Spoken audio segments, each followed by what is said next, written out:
choose the actual place.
The honors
It's almost time to begin our program. Please take your seats. We kindly ask that you take the time to silence all electronic devices. Thank you.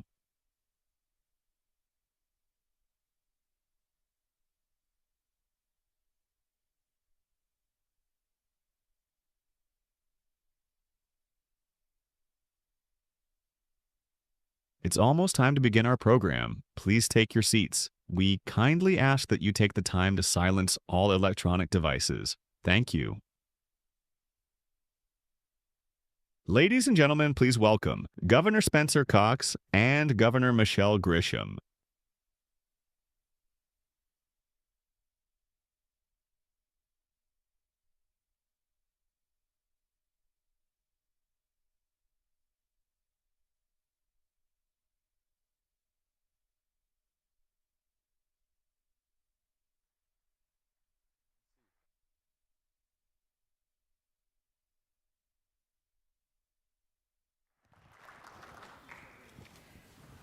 Well, good evening, everyone, and welcome. Welcome to everyone who's here at the Reagan Library and those who are joining us across the country on video. I'm Fred Ryan, chairman of the Reagan Foundation and Institute, and I will tell you we begin all of our events here by honoring our flag and those who serve under it. So I would ask you to please stand and join me in the Pledge of Allegiance. I pledge allegiance to the flag of the United States of America and to the republic for which it stands, one nation, under God, indivisible, with liberty and justice for all. Thank you. Please be seated. Well, we're delighted to welcome so many distinguished guests here this evening, including New Mexico Governor Michelle Lujan Grisham and Governor Spencer Cox of Utah. I'll have more to say formally about them in their introduction in a moment, but we're also pleased to say that we are joined tonight by Governor Grisham's daughter, Erin, and that Governor Cox is joined by his wife, Abby, Utah's First Lady. Welcome, all of you. And I wanted to point out that knowing Abby is an avid equestrian, we want to welcome her back with the horse of her choice to ride on the trails here at the Presidential Library. So anytime, please come back. And not many people may know this, but long before Ronald Reagan was governor or president, he rode horses on the very ground where his presidential library was built many decades later. We're also pleased to be joined by so many elected officials from the communities that surround the Reagan Library, so thank you all for being here. Earlier this year, our Center on Civility and Democracy conducted a national survey. We wanted to see how Americans are feeling about the future of our country and how strong their faith is in democracy. And what we found gives us some cause for concern, but also some cause for optimism. It was concerning to see that 52% of Americans surveyed believe that our democracy is weaker than in the past. And when you break that down even further, older Americans, 72% of Americans over the age of 65 say it's weaker. So in other words, those who have seen the most of our past are most concerned about our present and our future. Apart from those concerns, though, we can be optimistic because Americans have a good idea of what they believe needs to change. 83% of Americans surveyed said they want elected officials to work harder to find common ground with officials from different political parties. That's where the Center on Civility and Democracy comes in our Common Ground Forum series, for which we thank our founding underwriter, Marcia Carlucci. We launched the Center on Civility and Democracy to demonstrate how working together strengthens our communities and our institutions. We advocate respect for our fellow Americans in places where the cycle of incivility is at its worst.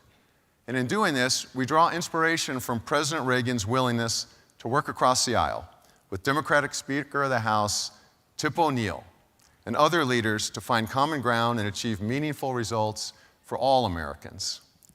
The Common Ground Forum is about bringing together thoughtful leading voices with different points of view from government, business, media, and across our society on a national stage with a focus on setting an example of civil dialogue and finding constructive solutions.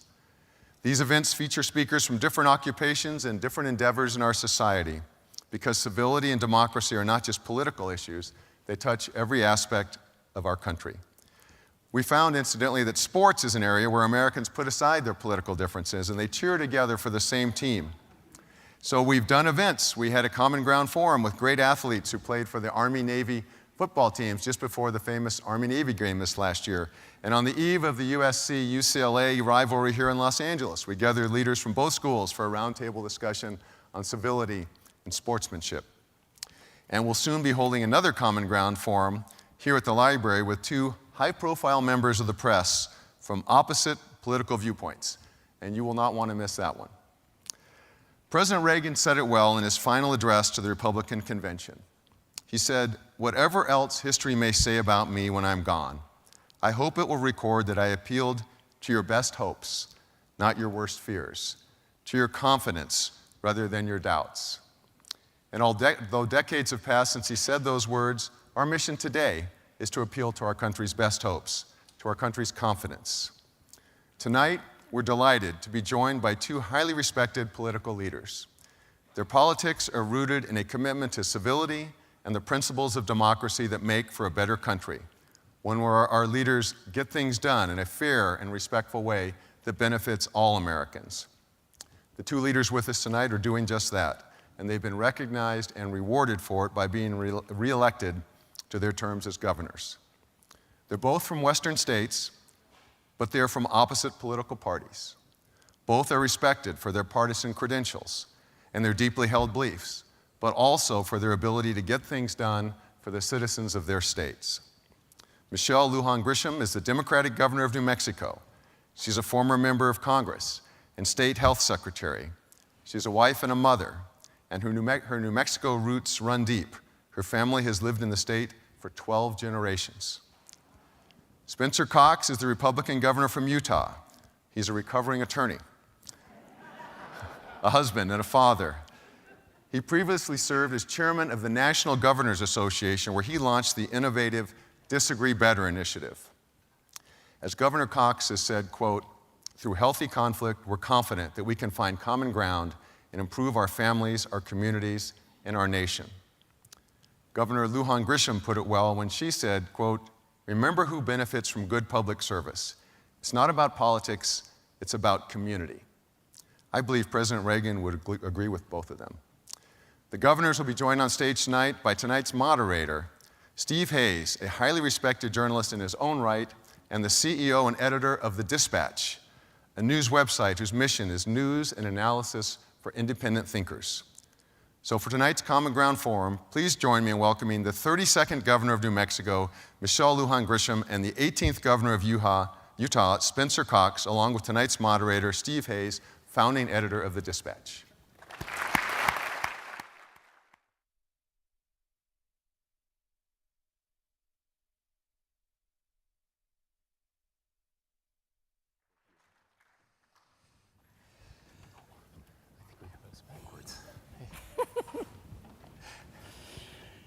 Good evening, everyone. Good evening. How's everybody doing? Good. Thank you so much, Fred. Thanks to the Reagan Foundation for having us here. Thanks to the governors for joining me. This is quite a treat to be here today. I had the opportunity to do a tour. I saw the Dead Sea Scrolls exhibit. This is an unbelievably impressive facility. If you haven't been here to do the tours and to take everything, I can't encourage it enough, and my daughter and I are already planning our return engagement because we didn't take enough time to take everything in. So thanks for having us, and thanks everybody for joining us tonight. I'm going to try to fade into the background here and let the governors do most of the talking. But I wanted to start by going back to February of 2024, and you, Governor Cox, in Washington, D.C. You did an appearance at the White House. You're chairman of the National Governors Association. You appeared with President Biden, and in the course of the exchange, there was sort of laughter all around as you joked about the possibility of appearing with President Biden could hurt each of you politically. It was a funny joke, it was a funny moment, sort of light, and yet there was something true underneath all the laughter, I thought. And I wondered if you could tell us, how do we get to the point, given what Fred said about Ronald Reagan's long history of bipartisanship. Couldn't have accomplished as much as he did without bipartisanship. How did we get to the point, 2024, where merely appearing with somebody from the other party, to say nothing of a president of the United States, could be a negative? Yeah, well, thank you, Stephen. Thanks to everybody for being here. Thanks to Governor Lujan Grisham, my dear friend, for being willing to be on stage. The incentive structure doesn't reward this, and it certainly didn't reward me that night as I was there. So there's this long tradition with the National Governors Association, one of the last bastions of bipartisanship in this country, and we take turns every year. So I was the chair last year. Governor Jared Polis, a Democrat from Colorado, is the chair this year. And so this goes back over 100 years, where the chair toasts the president at the time. And it doesn't matter what party they're from. It happened again this year. A Democrat, Governor Polis, was able to toast President Trump. But there I was a year ago, and so it fell to me to give a toast to President Biden. I made that joke at the time, but you're right, it wasn't just a joke. I was up for re-election last year, and the photograph of that night ended up in my primary opponent's ads against me, attacking me for doing that. And so many people now believe that there is something wrong with that, the sitting president. So you asked the question how we got here, and I could spend the entire night just talking about how I think we got here. There are lots of different threads that have kind of woven together to bring us to this disastrous moment. But I'm going to take you back to a book that was written over 20 years ago. A professor at Harvard University wrote a book called Bowling Alone. And he was doing some research, and he found that there were more Americans bowling than ever before, but there were fewer bowling leagues than ever before. Now you're wondering, what does this have to do with bowling? Well, what he discovered was there was a loneliness epidemic starting in our country. This is before social media. And that Americans were lonelier than ever before. Now, we are wired, our brains are wired for connection. We know this. Sociologists, researchers have figured this out many years ago, that we need human interaction. It's important for us. We're tribal by nature. And there are good tribes, like football teams, sports tribes, right, that kind of lead us, that bring us together in these communal events. And then there are not so healthy tribes, like political tribes. But I do believe that we are lonelier than ever before, and I believe that loneliness has left us with a hole inside. In 1830, when Alexis de Tocqueville came to America, he found that Americans were different than Europeans. We formed these associations together. A lot of them were religious associations, but there were others as well. I love to ask the crowd, how many of you belong to a service organization, the Rotary Club? Let me ask that. How many Rotarians do we have here? Bless you. That's probably the most hands I've ever seen in a crowd. There are 4 of you, right? 5 of you, 6 of you. My Rotarians are my people, right? 40 years ago, if we'd asked this question, almost every hand would have gone up, right? So we don't do that anymore, and we're desperate for it. So if we can't have, if we don't have any real friends, at least we can hate the same people together on Facebook, right? And that's what we do. We found our tribes, and that became so important.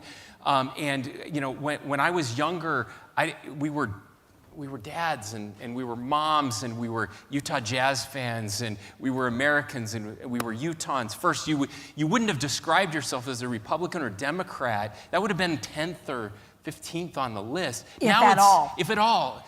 Now it's routinely number 1 or 2, right? That's how we see each other. So I think there are lots of reasons for it, but I think that's at the heart of it. And now we have these tools that allow us to get in these insular groups and to keep us from finding truth. We're only surrounded by people that sound just like us, and we get rewarded by taking people down. So I'm speaking too long. You said you were going to fade into the background. Did you find the right crew to fade into the background? Like, wait until we put a quarter in her. Okay. This is going to be great. From the guy who once introduced me as Governor Aggressive. It's and then true. I said from Governor Passive Aggressive. It's true. Wait, none of that is true. We actually, that's also missing. You have to spend time. So your association with people, politics is the environment today is the next thing, the next thing, the next thing, particularly because you've got 24-hour, media outrage going on. And so it doesn't lend itself so that I can get to know my colleague a little better. And I can know a little bit about his spouse and his family and what makes him tick and vice versa. You don't sit down and have lunch or meals together. You're not part of a softball team. You don't go to church together. You don't do any of that anymore. And it really has created such a terrible divide. And what we both think is this country needs to have the courage to make sure that your political affiliation is lower on that scale and your community participation is higher on that scale. And we both believe that that can reverse the consequences, but we're not minimizing how hard in this environment that will be. And as politicians, we are rewarded for participating in that blood sport in that way, which is awful, and we are punished when we don't. And it doesn't lend itself, if you're going to be reelected, to frankly the kind of courage I've seen my colleague display over and over again, which makes Governor Cox a really easy guy to admire and work with. And that's missing. Thank you. Well, this is a new record. It only took 4 minutes for politicians to blame the media for the problems we're having right now. And we're right. But I agree with you. I agree with you. And I think part of the function of it is just that we're operating at hyperspeed. There is no break. It's always on. And the temptation to go with the tribe or lead the tribe is always there. I want to pick up on something you just said, Governor Lujan Grisham. You served 6 years in Congress. You were there at the end of the Obama administration and the beginning of the Trump administration. And in my mind, I've been in Washington a long time, way too long. That time frame really saw the acceleration of performative politics. And it coincides with the rise of social media in particular. 24-hour cable networks were there for a long time. Everybody knows what you need to do to get on one of the cable networks. But really, we saw the rise of the predominance of Twitter, the rise of Facebook, the other social media networks. Can you just give us some insight into what it was like during your time in Washington to live in that kind of attention economy? When you had a bill that you wanted to get attention for, how do you do that? How do you compete with a loudmouth member of Congress who's willing to say the most outrageous thing to get on television? And did it matter to you to get on television? Did you care about that? What were the incentives there? Oh. I have been on television a lot, even though my communications director would prefer that I not do that. But no, I didn't want to be on television, and I wasn't seeking that kind of attention. I went to Congress, and I'm going to say both positive and harsh things about that institution today. I never wanted to be elected. I might have sort of ascribed to a different situation. I was appointed by 3 different governors for 18 years in 2 different departments, both Republicans and Democrats, or a Republican and 2 Democrats. And I didn't want any part of their reality of being elected. I just wanted to do the work. And it didn't really matter to me so much their politics. What mattered to me is that they trusted me to do right by the people that they were appointing me to serve. And if that was the case, then I could transcend the rest of it. And then something switched for me. I had to learn healthcare by the seat of my pants because my constituents, even before I was at the Department of Health, all needed healthcare and didn't have access. All retirees. It's before Medicare covered prescription drugs and so many things. And every client, every person I was serving could not make ends meet. And they were making, like we still do today, choices between paying the rent and getting their insulin drugs. I mean, I literally took people across the border to get American bubble pack drugs because that was the only way they were going to get access to prescription drugs in the 90s. And all of a sudden, there are two Democratic politicians, Barack Obama and Hillary Clinton, who are debating healthcare. Now, I find this to be very exciting. And for me, even today, we're not going to fix healthcare. States, even big ones like California, the federal government has to shift what it's doing about healthcare. I mean, all the systems are directed and funded by the federal government. That's just a fact. And there's a lot of them. It's not just Medicaid or Medicare, there's a lot of them. And so I now want to participate there, because if I can do something there, then that makes the people I was serving even better in my state. So I just ran, and I got my clock cleaned, but I'm not a quitter. So I kept running, and I did a local job first. I was a county commissioner, and then the position came up again, and I ran again and won. And I was in the minority for Obama, and 435 people was a lot of people to do arm twisting. But I found that because I like relationships, I'm a relationship seeker. I had relationships with nearly everyone, anywhere. I joined the congressional bowling team. If there was a team, and my best friend from high school's here, and she will tell you that I'm no different than I was 50 years ago. Join every team, no matter how bad you are. You'll likely find something that you're a little better at. So I'm in every clique. I'm with the new kids, the old kids, the cool kids was the name of one, the Senate Club, everyone. And it made a difference. And I spent a lot of time at my dear friend, Representative Cole's office, because he was the key to getting Alzheimer's funding. And I brought him food. This is Tom Cole. It's Tom Cole. I brought him Republican. food every day, and he said that if I would stop bringing him food, and I would stop being in his chair in his office when he arrived every morning, he would fund whatever, excuse my language, the hell I wanted. I just needed to stop coming over, because that was so odd. You don't go over. I was always in somebody else's office. I felt like you could get things done, but I learned about the theater with C-SPAN. Nobody's down on the floor. You're speaking to no one but yourself. It is all theater. I was very disappointed in the committees. All theater. You have 5 minutes. These are complicated issues. It's like Twitter. I can't explain it in 280 characters. And frankly, for some of these issues, you shouldn't be able to. It's a dialogue. It's a discourse. That was very disappointing. Obama was very rigid in his style. Members of Congress could get in, but not as often as I think they should have for conversations. Trump was easier that first term to get in. So that's something that we need presidents to adopt.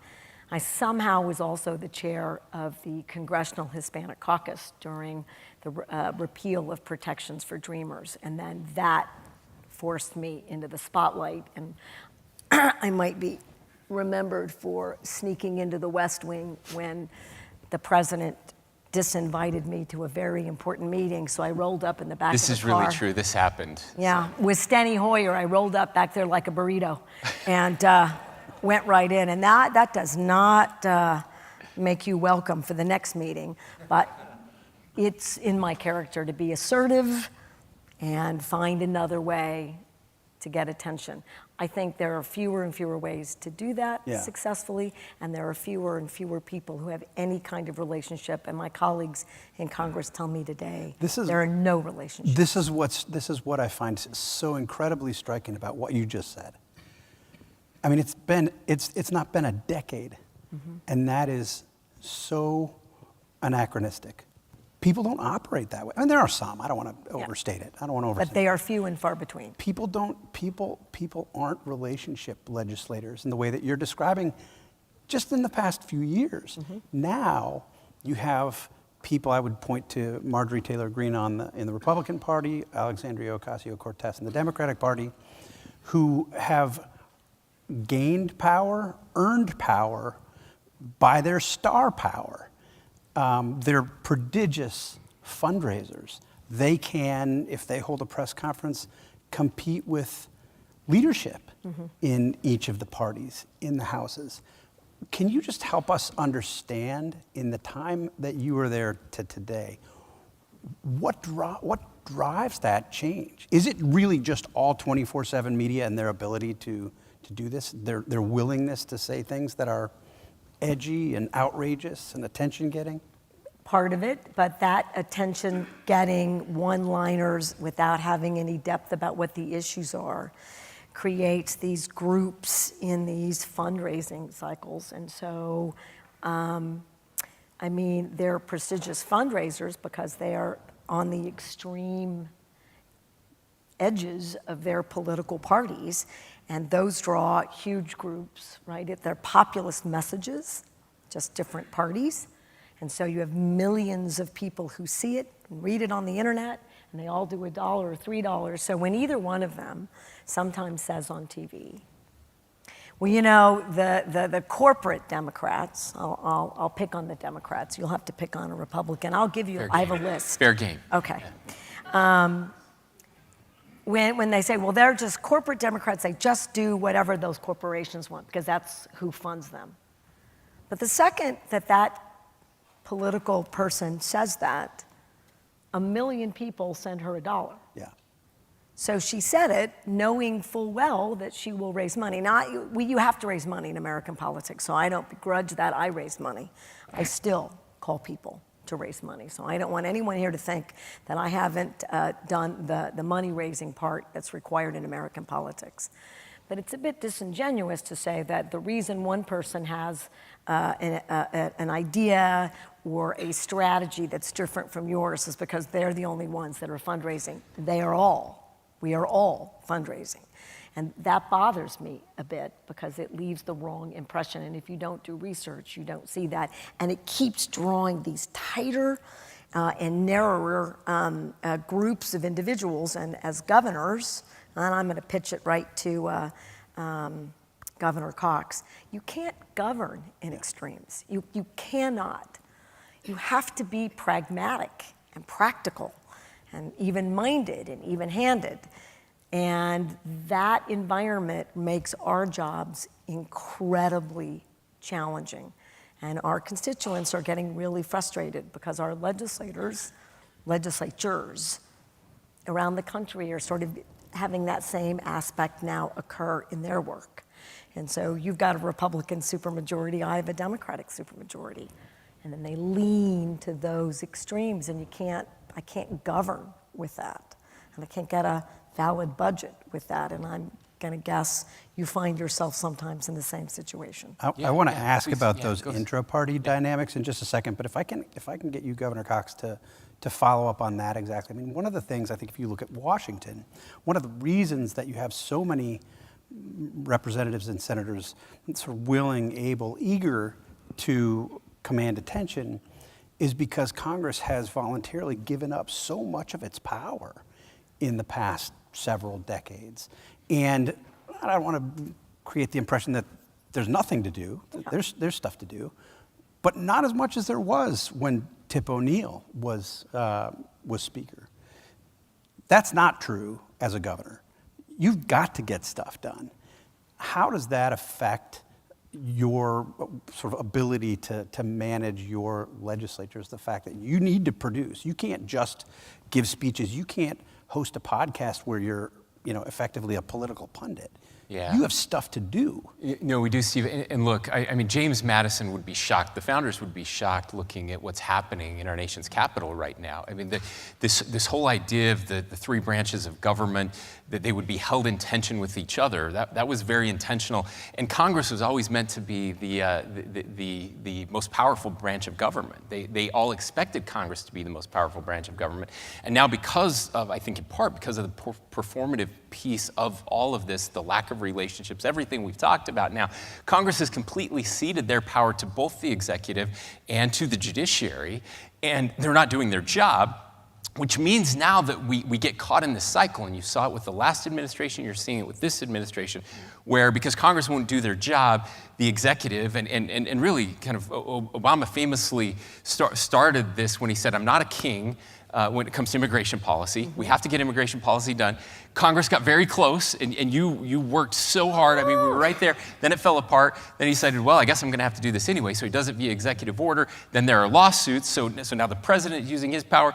Now the 9 members of the Supreme Court are making their decisions to hold them in check.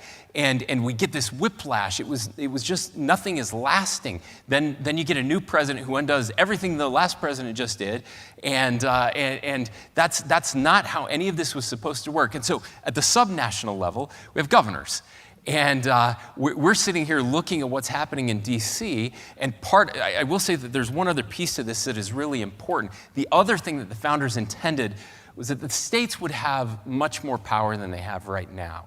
That there would be this federalist system where the states would be kind of co-equal to the federal government. That has drastically changed over time. The federal government has gotten so much more powerful, which I think is a mistake, because what it does is it makes, back to the original question, it makes it more polarizing when we think that one size fits all.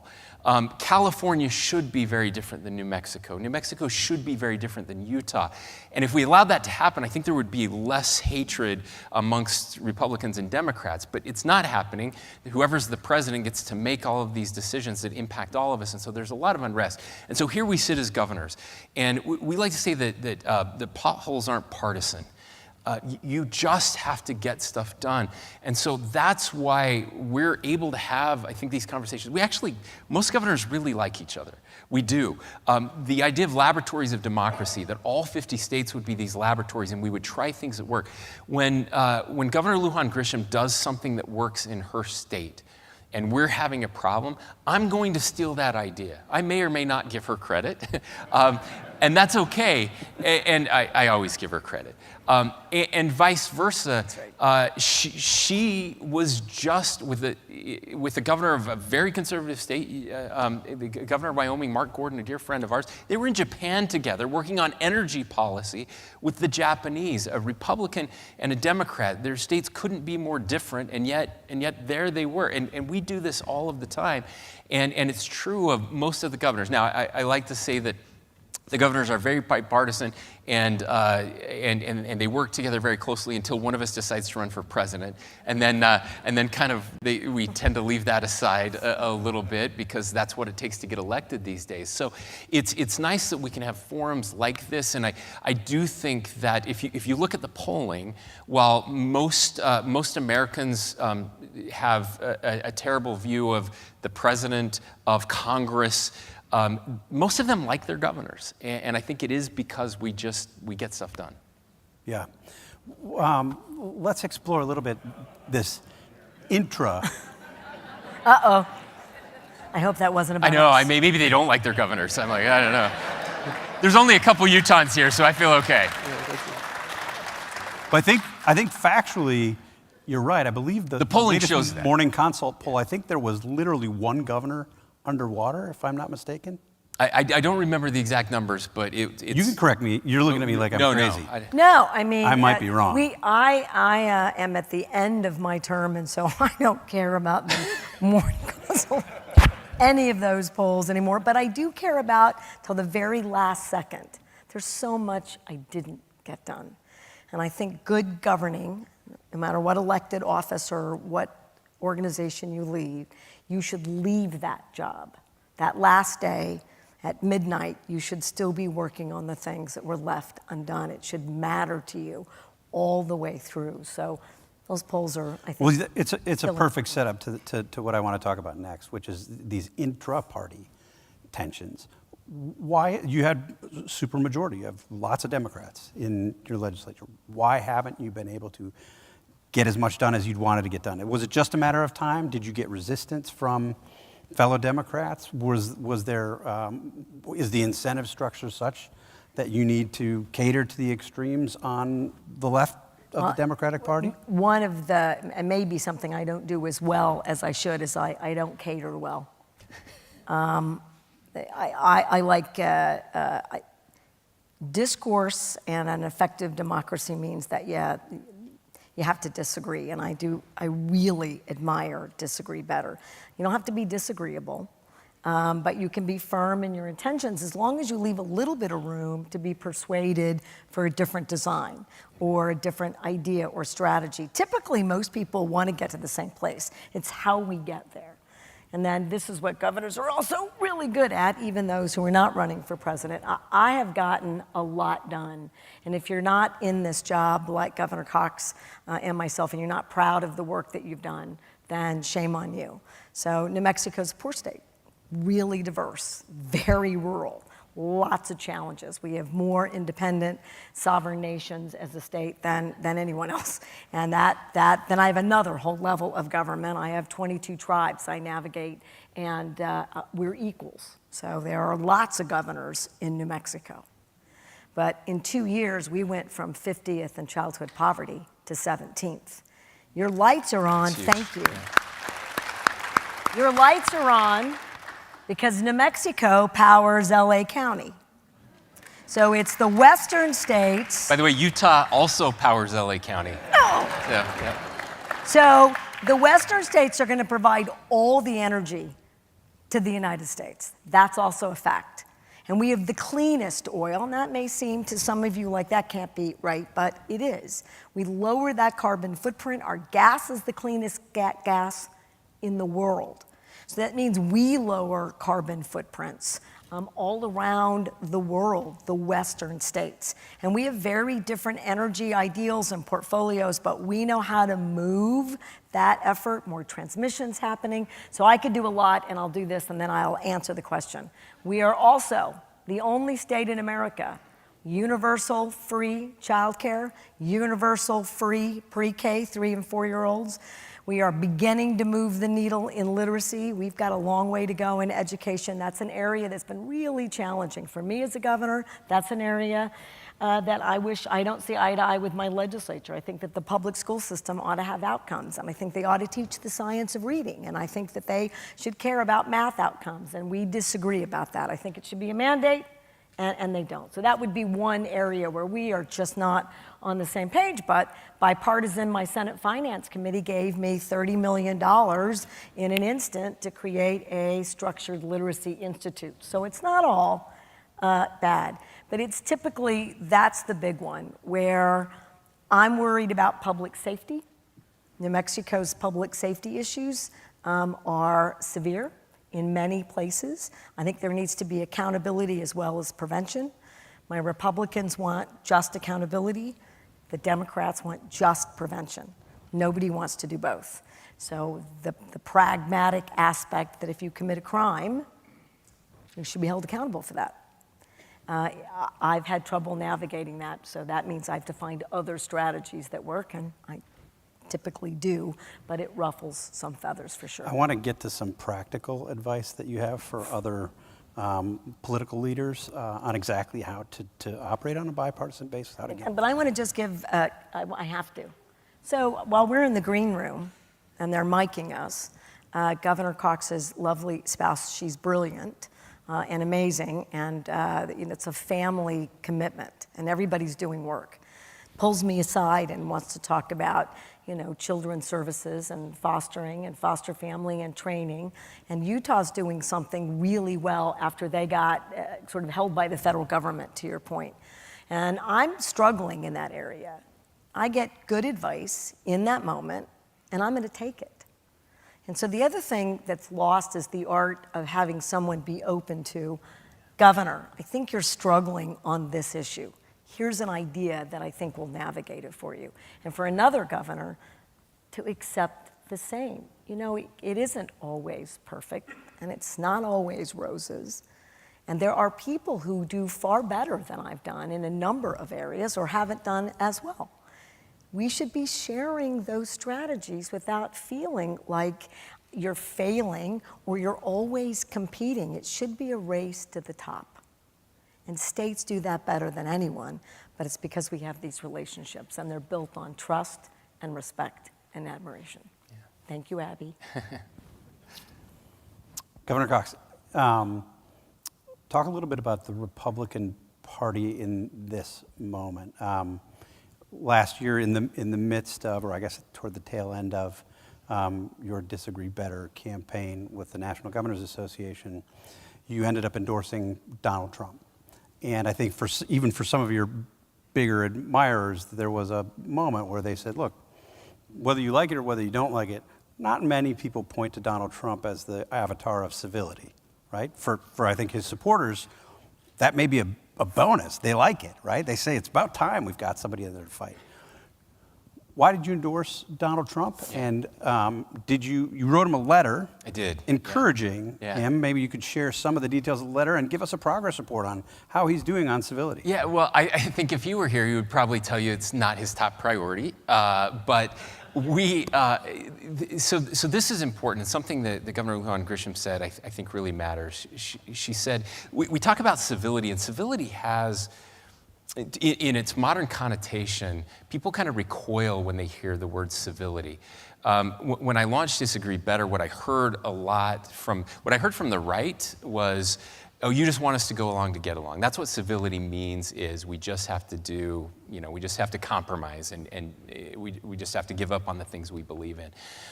From the left, I heard a little more, I will never listen to those people. Those people don't want me to exist, or those people, I'd hear a lot of that. And again, there was a mixture on both sides. And I think both of those are very dangerous. And so when you look at what civility really means, and the idea behind Disagree Better was healthy conflict. Conflict is neutral. Conflict can be good and conflict can be bad, and we've certainly seen the bad side of conflict, unhealthy conflict. We wanted to focus on what healthy conflict looked like, and it's exactly what Governor Lujan Grisham said. It's believing, being true to your core principles, but treating people with dignity and respect, listening, giving an opportunity to learn, and you'll often find that you do have common ground, that there's more in common than we thought. Sometimes you can't get there, and that's okay too. And so with President Trump, and he and I have a great relationship, and it's been, to me, it was important to be able to have those conversations with the president and with my party. It's no secret that I had supported other candidates for president. He was not my first choice. He was far down on the list. This is no secret. He knows this. He and I have had these conversations. And yet, there's a moment where I could just burn it all down and say that's what's going to happen, or I can try to help and try to make things better. And that's certainly what I've attempted to do in this space. We have had conversations on things where we agree. We've had some conversations on things we disagree about. And so I obviously would love him to adopt the Disagree Better mantra, and I think he would be more successful if he did that. I think when there's been opportunities for him to reflect and change course to bring people together, he can be really good at it. But again, we live in this moment where that is not an incentive that is working. There's not a lot of that, and so I'm just grateful there are some people who will get on stage with me and have these conversations. I want to take the remaining 15 minutes that we have and sort of get practical. I want to ask each of you if you can explain to us or share with us your proudest bipartisan moment, what you accomplished, and the things that you had to do, active steps that you had to do in order to achieve it. And I'll start with you, Governor Cox. Yeah, it's an interesting question. It's funny because as Governor Lujan Grisham talked about, right now, so many of the bigger fights are internal to the party. We certainly see a lot of that, but we've had some major bipartisan wins in our state, some things we're proud of. We have something that we refer to as the Utah Way. There's been lots of articles written about this, our ability to bring people together and work together. If you're a Democrat in Utah, even though we have a supermajority of Republicans, about 90% of our legislation is near unanimous or unanimous. which is pretty incredible in today's age. Now, it's getting to be more of a challenge for sure as social media and kind of performative politics, it's infiltrating a little bit our legislature. The biggest win came several years ago. I was actually lieutenant governor at the time, working with then Governor Gary Herbert and the Republican legislature, working with our LGBTQ community on protections for gay people in our state. So employment, housing protections.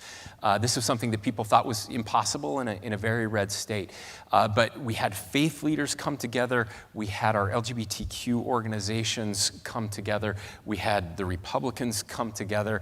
And it was tough. It was really hard. There was, as I've been in this building, looking at Reagan and Gorbachev in Reykjavik and in these, where they had these summits. It was a lot like that. They were in these rooms having very hard conversations, and somebody would give a little, and then it would fall apart, and we'd think it's over, it's never going to happen, and everybody came back in, and they agreed that they weren't going to leave until they found something that worked, and so it was this remarkable process where they learned to love and trust each other, all of the people that were working on this and negotiating it, and they assumed the best in the other person.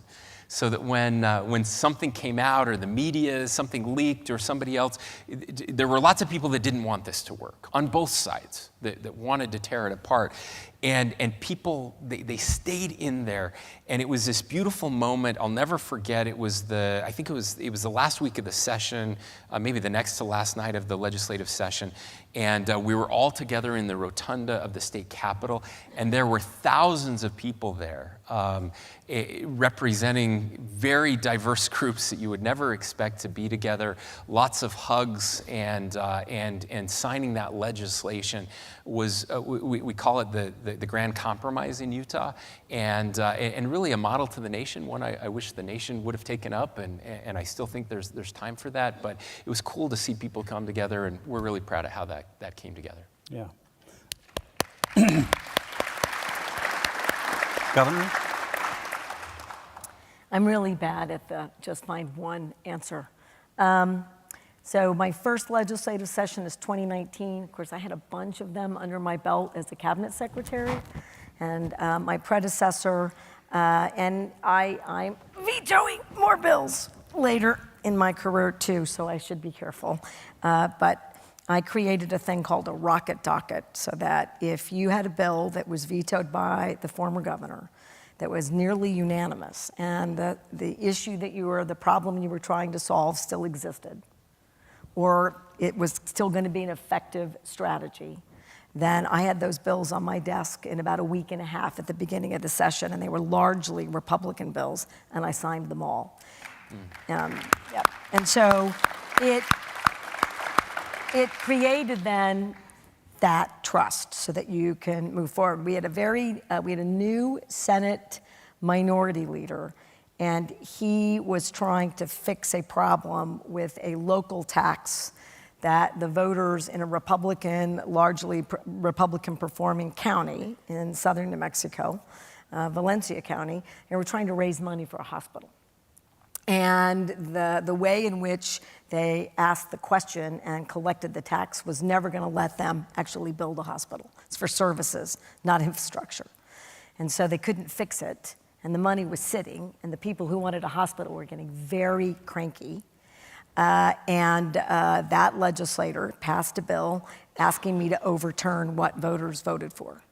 And I said no. So I vetoed that bill and told the senator, I'll put, which is a huge amount of money for New Mexico, and a huge amount of money for me, because I get, billions of dollars in requests. I said, I'll put $50 million of my capital into a hospital. You're gonna need that money. Further, I want to do a rural healthcare delivery fund, which I don't think he ever voted for, but I tried, so that it'll cover some of those operating losses so that it'll actually hold in the community. And he didn't believe that I would do it. And so he went to his tribe and lambasted me for a long time. And then we had a medical malpractice problem. And the minority leader, the same leader, and the majority leader for the Democratic Party, they are at an impasse.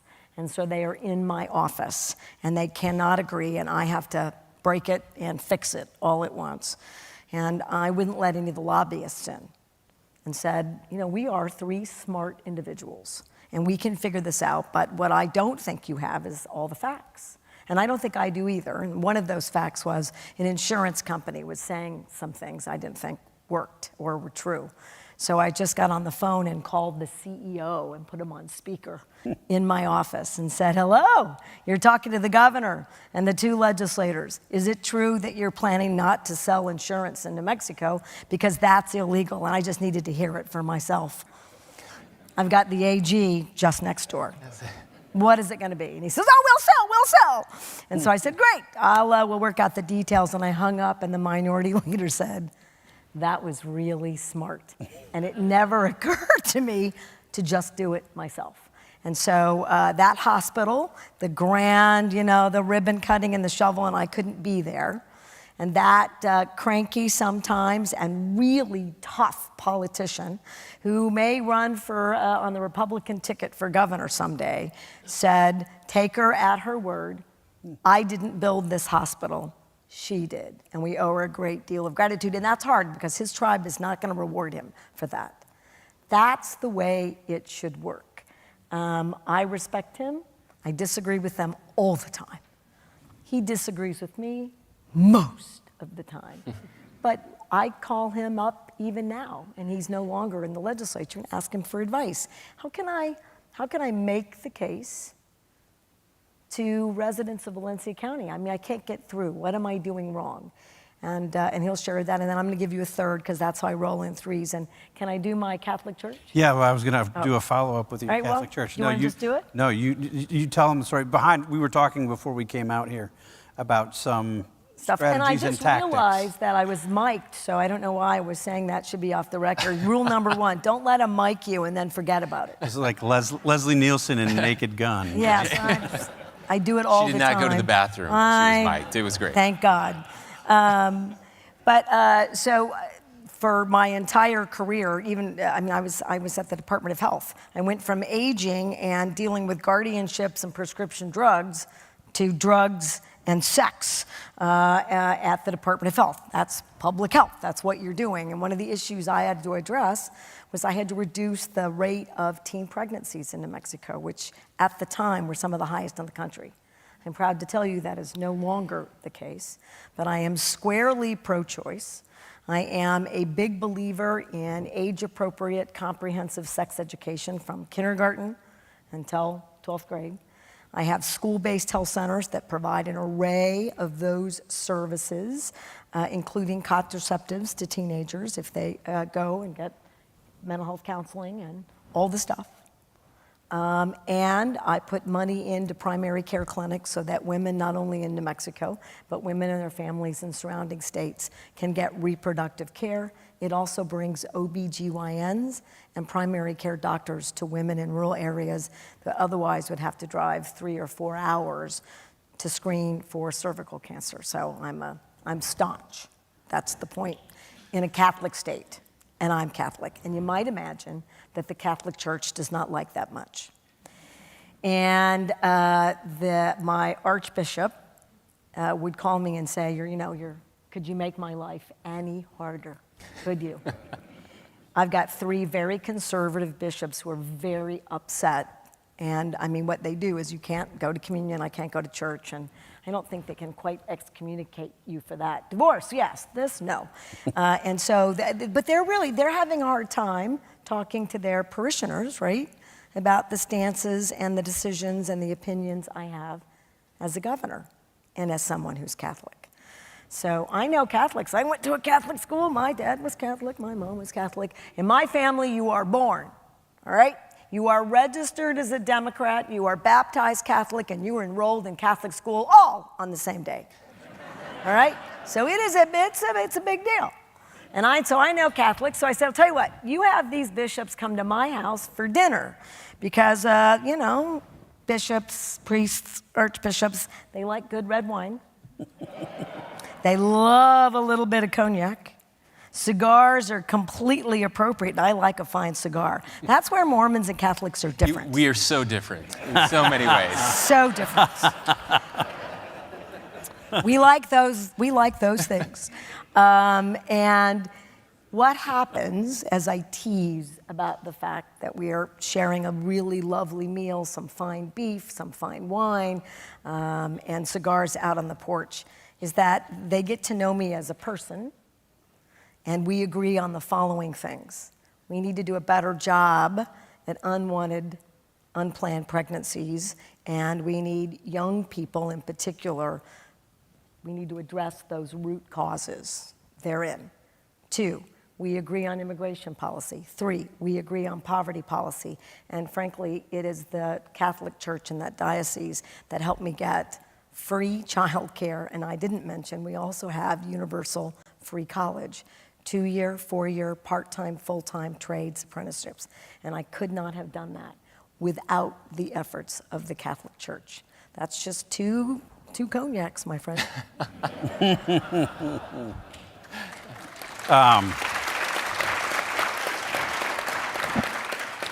I'd like to end with one final practical question. And it's one that I get a lot running the dispatch. People want to know. We have a group of subscribers and members who are very civic-minded, very focused on what they can do. And we get this question all the time. They're not happy with the state of our politics right now, and they want to know what they can do. And I can give them advice. I have some thoughts.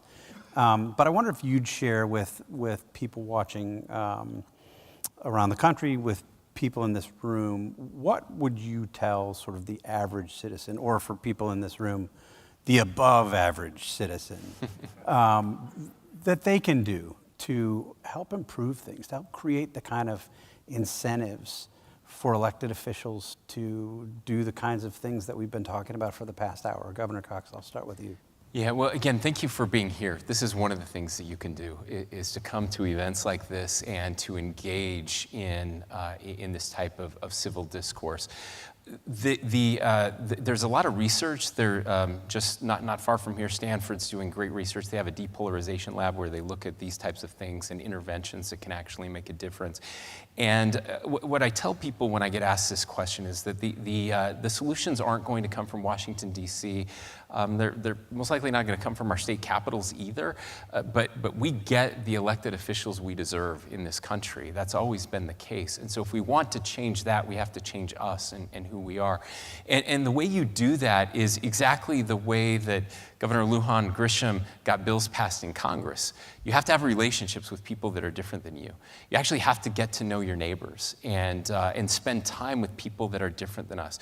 So I tell people to turn off cable news.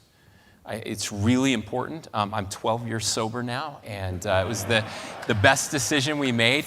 By the way, this is a real thing. Researchers show this, that by turning off cable news, and by the way, we get addicted to outrage. Dopamine is released when we see or witness outrage. So there's a dopamine hit, just like fentanyl, drugs, just like gambling. This sugar is similar. We get addicted to outrage, and so we have to turn that outrage off. This is very important. So get away from that. It will make you happier, healthier.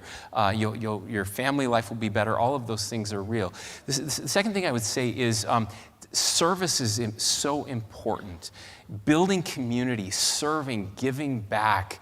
Also, a lot of research. In fact, so many people now, so many psychiatrists are prescribing service before drugs to help people that are struggling with mental illness. Service changes us, changes the way we think about people. We don't care if you're a Republican or Democrat when we're serving and building our community. So those are two, I think, very powerful ways, getting off social media, or at least engaging only in healthy social media, but getting out, meeting your neighbors and serving and giving back to your community.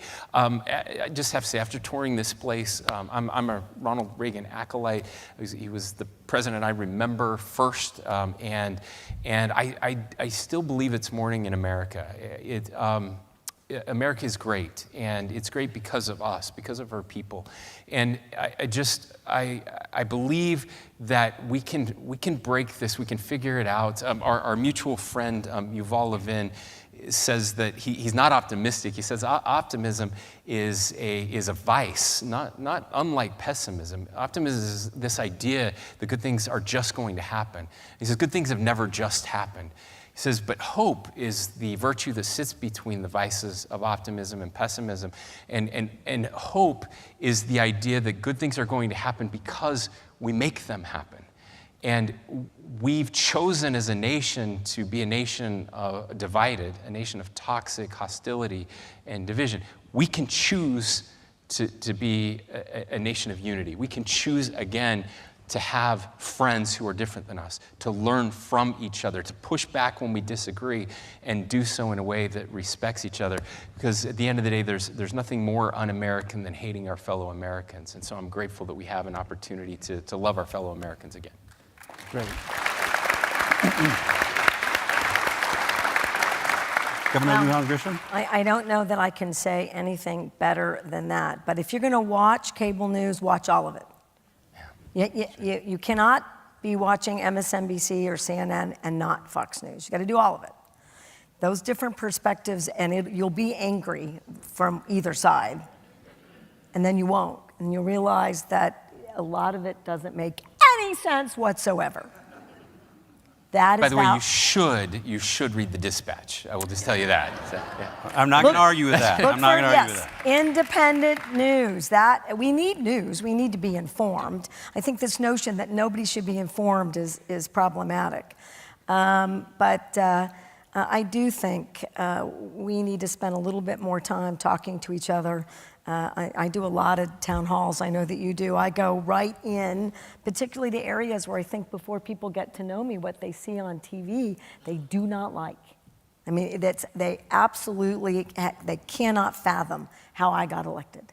How did that possibly happen twice? Well, you cheated.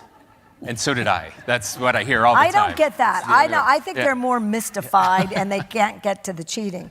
But if you talk to someone so that you can explain why you feel the way that you do without trying to tell someone you have to believe the same thing, that changes that dialogue all by itself. And I do think that America, we're teenagers. We haven't, there's something to be said, Spencer, for a little maturity. I'm a lot older. I think that our best days are to come. And if you think about that analogy about where you don't think you can live one more second with your teenage son, or more likely than not, your teenage daughter, I had two of them at once. And now they are, and they were then too, the loves of my life, the joys of my life. And I couldn't be prouder, but it was a thing. And it was a thing. Mothers and daughters, it's a thing. So we're growing into a very interesting phase. And we can choose to let it just happen, or we can choose to engage and be our best selves.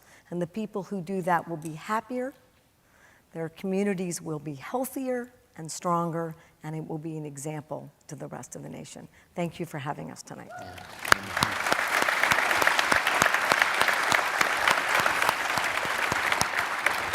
Governors, if I could say on behalf of all of us here, on behalf of the Reagan Foundation, thank you for demonstrating that great leadership can accomplish great deeds. And I hope that those who are aspiring for political office and those who hold it to now can see what you've said and hear what you've said tonight and be inspired by it.